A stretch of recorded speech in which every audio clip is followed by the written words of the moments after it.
So matapos ng mapabalita na nag-withdraw na bilang legal counsel ni LV Vergara si Attorney Jovito Gambol, sinabi rin ni Senator Francis Tolentino sa isang radio interview na natanggap na din daw niya yung sulat ni Attorney Gambol sa kanya.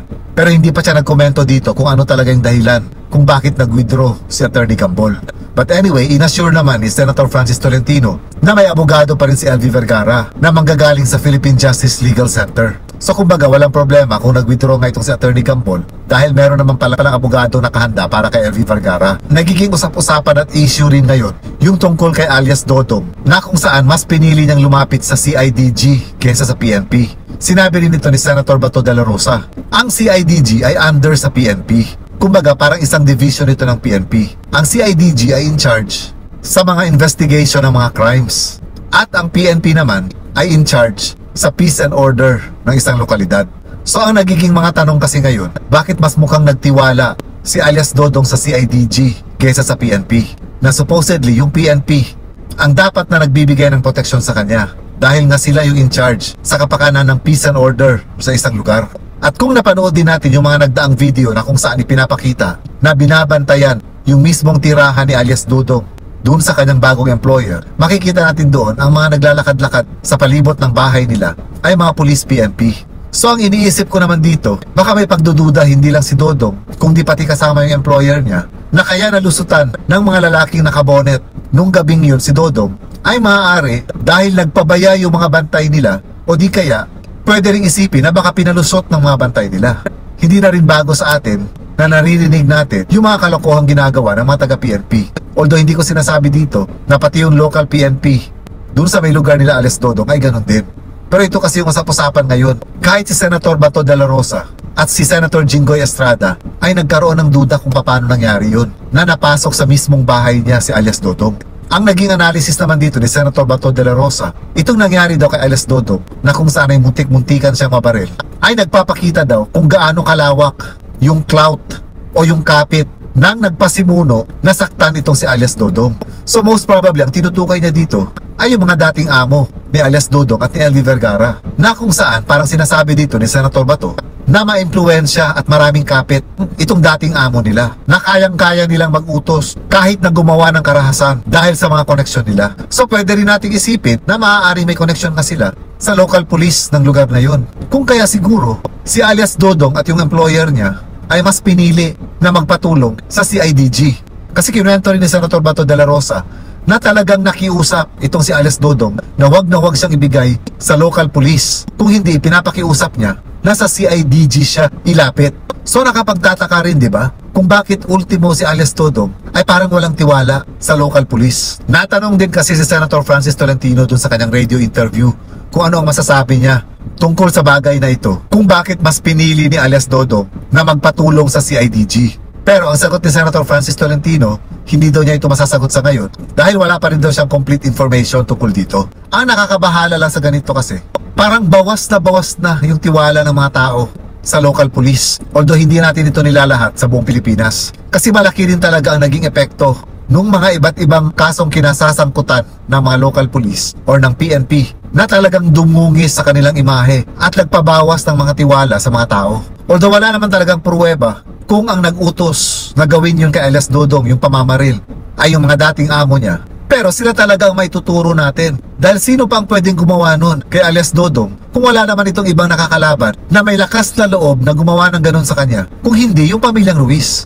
Well anyway, maghaharap anytime next week, sabi ni Senator Francis Tolentino, dahil magkakaroon ulit sila ng Senate hearing dito sa kaso ni LV Vergara. At imbitado pa rin ang mag-asawang Ruiz, kasama na yung kanilang panganay na anak at itong si alias Dodong. Kasi according din kay Senator Francis Tolentino, yung dalawa pa daw testigo na sina alias JM at alias Patrick, wala pa daw sa kamay niya yung mga sinumpaang salaysay nitong dalawa. So hindi siya sigurado kung a-attend ba ito sa darating na hearing. Pero sana tuluyan ang makipagtulungan sina alias JM at alias Patrick para nang sa ganun mabigyan din sila ng proteksyon ng ating gobyerno. Kasi ngayon, pinaplano na nga na ipasok sa Witness Protection Program si alias Dodong kasama yung kanyang mga bagong employers. Ganon din si LV Vergara kasama yung mga kapatid niya. Pero syempre alam natin na may proseso rin ito at hindi ito ganon basta-basta na lang na ipapasok sila sa Witness Protection Program.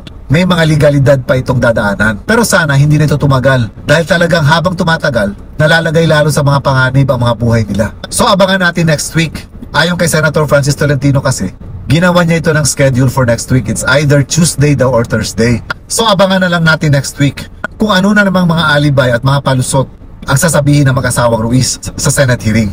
O kaya ho kami napatawag, Senator Tolentino, ay una, gusto ho naming malaman yung naging pag-reach out sa inyo nung alias Dodong para sa kanyang security nung pinagtangkaan po yung kanyang buhay. Paano pong nangyari ba, Senator Tolentino? Alam niyo po, nakarating sa kaalaman ko yon mga alas 9 na o pagpasado ng kaunti. May mga tumawag din at tayo naman naglian nating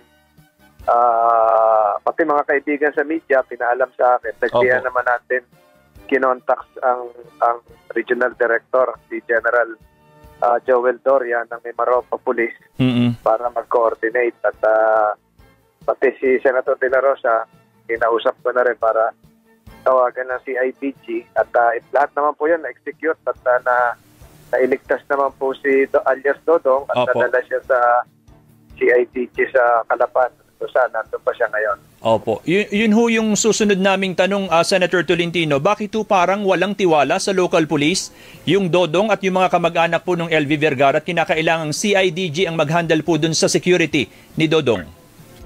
Hindi ko po masagot pa yan at may tawag din sa akin si Provincial Commander P.T. Danao. Hindi ko lang na kahapon kasi medyo tight yung schedule lahat kahapon. Ngayon, alas 3 na umaga, papunta na ako ng Naga kanina. Pero safe naman po si Dodong at ang pulis po natin, in fairness to them, natulong naman si General Doria ang hepe po ng buong Region 4B.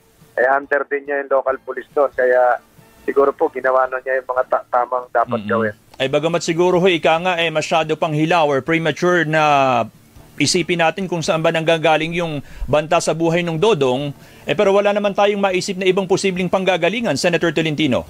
Yun na nga po, alam na natin yan, no? Yung pintuan, nanonood siya ng TV, ikaw pala, dito ka pala nakapirna. Hindi rin, siguro hindi amateur din yung gagawa, hindi kalakihan, hindi niya tinapasin, kapakto si Dodong. So, lahat po ng motibo nito, link siyempre ito dun sa kaso na tinidinig natin sa Committee on Justice and Human Rights, yung KLP. Opo. Senator Tolentino, nabalitaan na rin ho ba ninyo na yung abogado pala ng LV Vergara, si Attorney Jovito Gambol, bumitaw na sa pag-handle dun sa kaso nung kasambahay? Sumulat nga sa akin yung Attorney Gambol na siya nag-withdraw na, pero meron naman po tayong yung Philippine Justice Legal Center na atin pong na-assign na mag-collaborate po. Kaya may abogado pa ho si Manang LV Vergara. Ay dun ho ba sa sulat pinaliwanag ba ng Attorney Gambol kung bakit siya bumitaw sa pag-handle ng kaso? Mahaba po yon at may mga paliwanag din siya pero naan pa ho pero baka bukas malaman ko yung tunay na dahilan. Ayun. Si Aling LV ho ba nasa ilalim na raw ba ng Witness Protection Program pati yung kanyang pamilya? Sinimulan natin yung proseso pero alam mo may mga confidential matters din so hindi natin po pwedeng sabihin to sa ere dahil para sa seguridad na rin ni Manang LV. Opo. Imbitado pa rin ho ba yung mag-asawang Ruiz sa susunod na hearing? Imbitado pa ho sila. Opo. Kayo ba si Dodong ay pupunta rin doon. Opo. Meron pa daw ho palang dalawa yatang testigo na lulutang. Yun ho ba'y nakipag-coordinate na po sa opisina ninyo?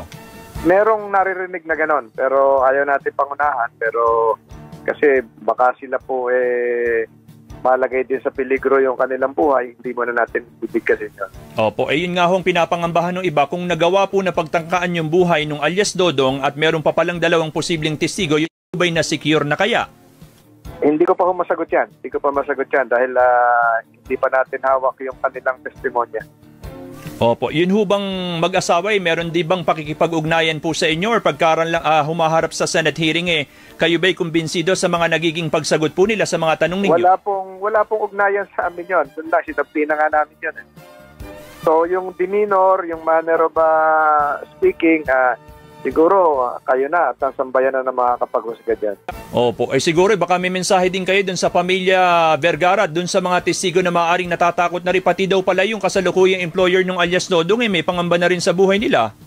May mga ganun balita ho, pero alam niyo maraming mga espekulasyon, lahat po yan subject for validation at siguro para sa sa kanilang seguridad din, hindi muna natin banggitin yung mga pangalan. Ma-assure ba ninyo yung pamilya ni Aling Elvin na hindi kayo bibitaw din sa kasong irit? Kawawa ho yung Ali. Ako nga ho, nagbigay na ng abogado sa kanila at tayo naman po rin ang nagpo-provide din ng medical assistance. Alam po nila yon. At tinutulungan po natin. Alright, sige ho. Maraming salamat, Senator Tolentino. Mag-iingat po kayo. Magandang hapon po. Magandang hapon.